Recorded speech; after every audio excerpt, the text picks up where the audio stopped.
21वा अध्याय आध्यात्मिक लाभ आणि पुण्यवृद्धी हे अध्यायाची फलश्रुती आहे.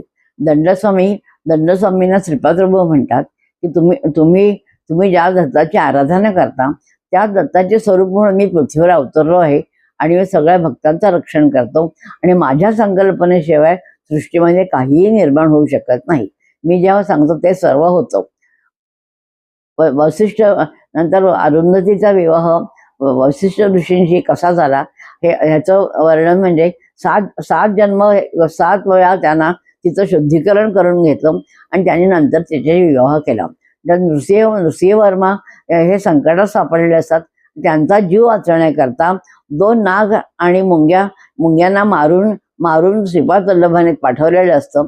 पण नंतर त्यांना पुन्हा जिवंत करतात.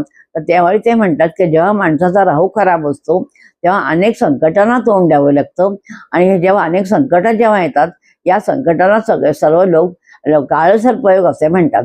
पण या काळसर्पयोगातून मी तुमच्या सगळ्यांची सुटका करू शकतो, सुटका करू शकतो. त्याचप्रमाणे आपण जेव्हा यज्ञ करायला घेतो तर यज्ञामध्ये 16 किंवा 1016 1,00,16 अशी दक्षिणा द्यावी लागते.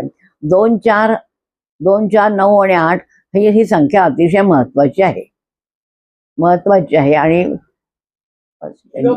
दिगंबरा श्रीपाद वल्लभ दिगंबरा ब्रह्मा विष्णू महेश्वरा दिगंबरा श्रीपाद वल्लभ दिगंबरा.